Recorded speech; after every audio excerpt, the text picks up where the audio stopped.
आज कुछ खास है तो बने रहिए मेरे एंड ब्लॉग तक। और बात करते हैं कल की ब्लॉग की, जो हमने लाइक एंड व्यूज के लिए डाला हुआ था कि कैसे आए। तो उस पर आप लोगों ने बहुत सारे भर भर के प्यार दिए, सपोर्ट किया, तो हमको बहुत ही अच्छा लगा। एक तरफ मैं मोटिवेट हो रही थी कि हाँ मुझे ब्लॉगिंग करना चाहिए, क्योंकि इस टाइम मेरा व्यूज और लाइक वगैरह कम होने लगा, बहुत ज़्यादा मतलब डाउन हो गया है।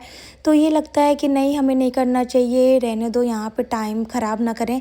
लेकिन जब आप लोग के कमेंट पढ़ते हैं कि आप लोग को मेरी ब्लॉगिंग पसंद आती है, अच्छा लगता है आप लोगों को मेरा दिनचर्या डेली रूटीन देखना, ये सारी चीज़ें, तो ये लगता है कि नहीं चलो हम बनाते हैं। तो आप लोगों का सपोर्ट प्यार ऐसे ही बना रहे तो हमारा भी मन करेगा कि हाँ चलो हम भी अच्छे अच्छे आप लोगों के लिए डेली रूटीन या ब्लॉग लाऊं, या कहीं भी घूमने जाती हूँ तो आप लोगों के साथ शेयर करूँ। अगर आप लोगों को मेरी डेली रूटीन वगैरह पसंद आए तो प्लीज़ फॉलो करना मुझे मत भूलिएगा।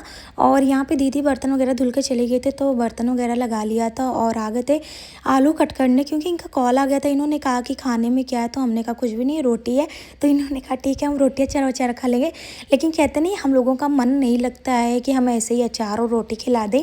तो इनको आलू भुजिया सब्जी ज़्यादा पसंद है, तो हमने कहा चलो इनको आलू भुजिया बना देते हैं। अगर हमें कुछ भी नहीं समझ में आता, अगर इनको सिर्फ खाना खाना रहता है तो हम इनके लिए सिर्फ आलू भुजिया सब्जी ही बना देते हैं। वैसे प्याज भी नहीं था तो हमने आलू टमाटर लहसुन हरी मिर्च वगैरह डाल के बना देता है, इनके लिए सब्जी छौंक देता। और एक तरफ बेटी के लिए भी हमें फ्रूट्स वगैरह कट करना था, क्योंकि आज हमने शाम का कुछ भी स्नैक्स नहीं बनाया था।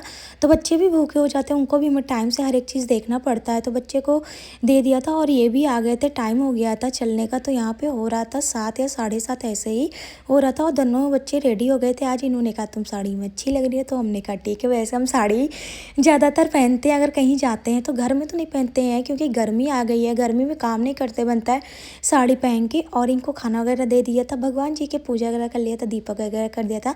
ये भी हो गए थे रेडी, थोड़ा सा हमने पिक वगैरह निकाला था और यहाँ से हम लोग निकल पड़े थे जहाँ जाना था। तो अभी सबसे पहले तो हमें जाना है, थोड़े से देखो सामान वगैरह लेना है। वैसे इनसे कह रहे हैं, लेकिन ये कह रहे हैं टाइम नहीं है। तो रास्ते रास्ते में कहते नहीं है, चलते चलते कब वो टाइम मिल जाए तो ये नहीं पता होता है।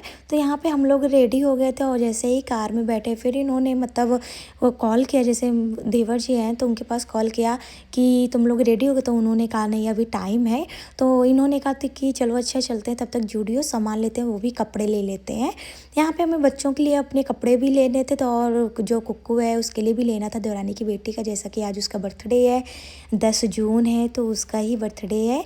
वो 5 साल की ऐसे ही है, तो उसके लिए हमें कपड़े लेने थे और अपने वंश और ये गौरी के लिए भी लेने थे। तो हम लोग पहुँच गए थे जूडियो, जो कि है कंपनी बाग में। अगर आप लोग जानते होंगे, कानपुर के होंगे, तो कमेंट करके ज़रूर बताइएगा कि कौन कौन यहाँ पे आ चुका है और कौन कौन इस एरिया को जानता है।